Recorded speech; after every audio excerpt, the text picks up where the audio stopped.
Kanjeng Pangeran Gorawangsa panungguan oleh kraton Adesya. Wis kok rancang sadurunge jebul dalange kowe ora tenden aling-aling. Pancen kabeh saka pokal gaweku awet aku duwe pamrih. Urip aku ngawula tandes wiwit kucuk nganti gluk. Aku pangkatku mung tanggung. Aku pilih dadi patih. Oh, koyo banget kowe dadi patih ora larang-larang. Bisa wakon Gendra Yuda wis jengkelan dadi batang iki. Yen pancen ngono, maju samecak pangane. Aja sumbar kowe.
janji sirak-siran bumi lan langit menika saged dikugem. Nah, sakniki ngeten.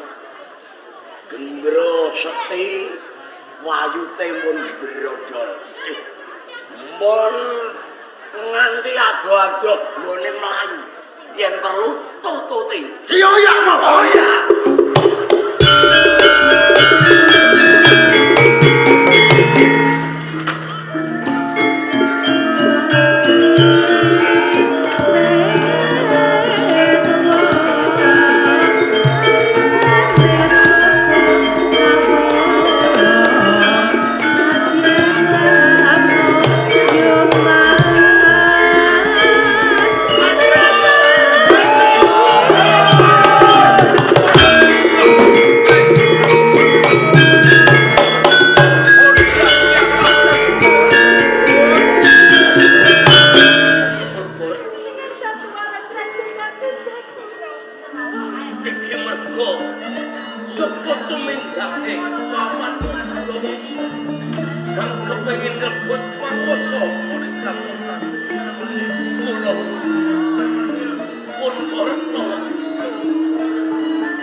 Ini Purbarata.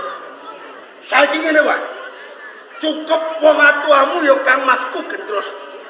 Sing dadi korbaning Gurawangsa. Aja nganti kedalu. Nuwuhke pangorbanan lan pangorbanan kawula ning Kraton Tandus. Kula saka kuwi. Ayo bebarengan mangun Kraton Tandus. Mukti ngawi bawa kelawan pun paman. Mangke rumiyin, Paman Gurawangsa. Nini Purbarata. Tegesipun panjenengan ngendika kados ngaten. Kula kok dereng tanggap babar. Menapa ingkang panjenengan kersakaken, Paman? Pengen ngerti sing paman karep. Ayo bukti barengan ngawi bawa. Paman Kraton Tandus. Kelemon ini Purbarata dadi garwanipun paman. Pripun?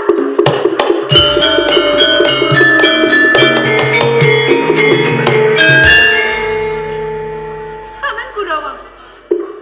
Menapa sedaya pangandika panjenengan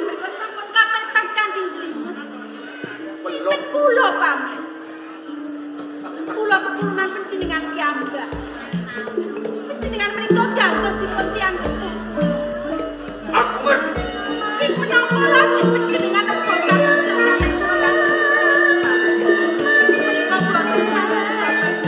Mergo aku mesake kanan. Ora ono sapa-sapa.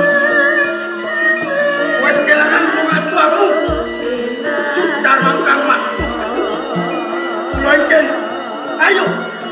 Ayo bukti barengan aku paman. Sinasa panjenengan sadar. Sinasa kados pundi kemawon kula bados. Apa kurange pamanmu dulu? Aku semut. Aku selegan. Urung duwe sisik. Ayo ngerti kami boleh kapan.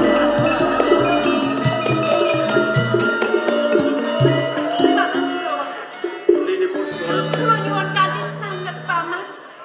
Ampun ngantos kalajeng anggenipun tresna dhateng kula paman. apa salah? Apa salah yen aku tresnani karo kamu? Panasanipun menika. Turung. Turung ya. Turung. Meneng wae. Kok ono enak kok, Dok. Sisa-sisa yo lah. Sapa manis kaya sira.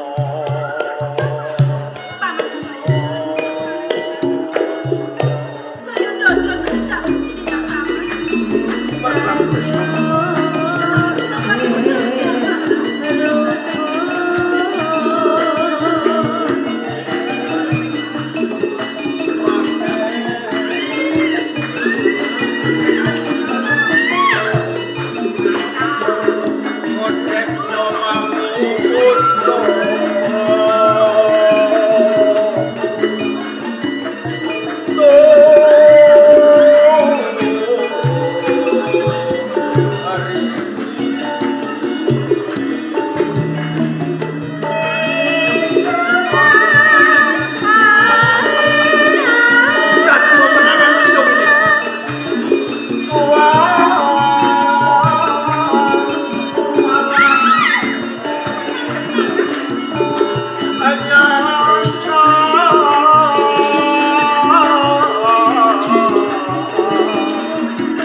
Sing wadon ayu cemplorot.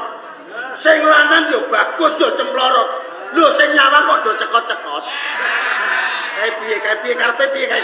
Sing nyawang sinten, Pak? Kae yo goyo-goyo kae. Alis yo nanggal.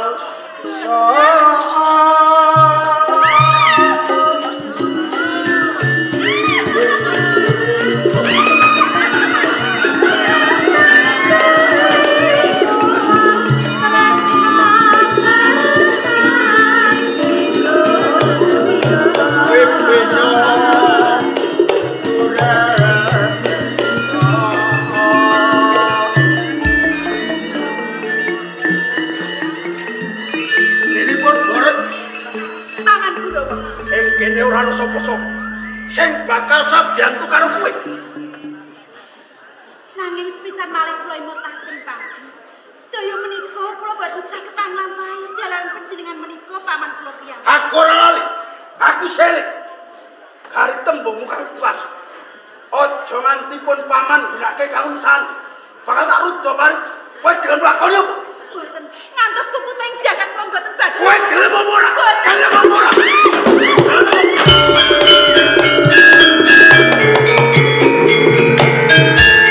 Gari nyekel kok kliwat mau. Ora sidong rasake. Kamu tunggu. Ri. Enten apa?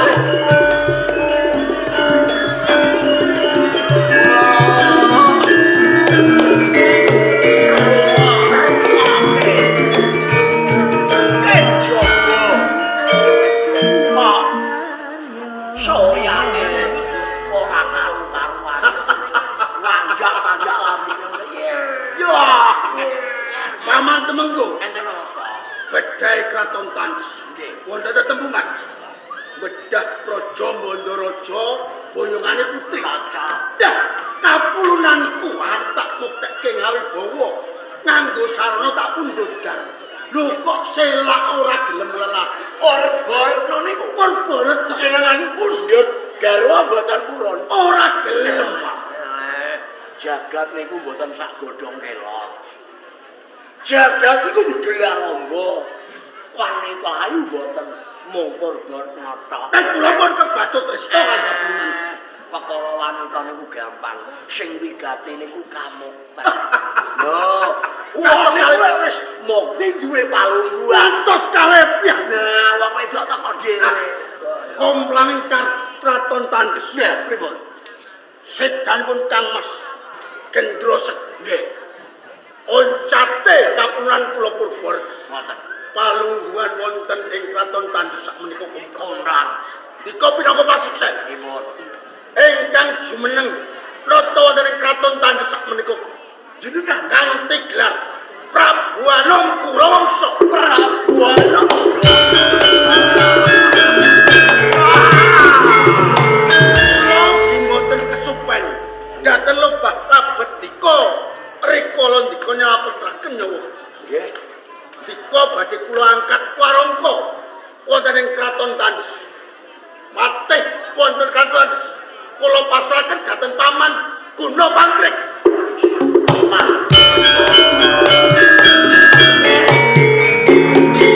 Remoten kula pun duwe pangkat Patih. Nggih. Sak menika ndika gadhahi hak tiyang angka kalih wonten ing kraton. Ngoten. Sawetawis monggo suka parisuka mangaring biaku kamenangan. Nggih. Monggo. Mau.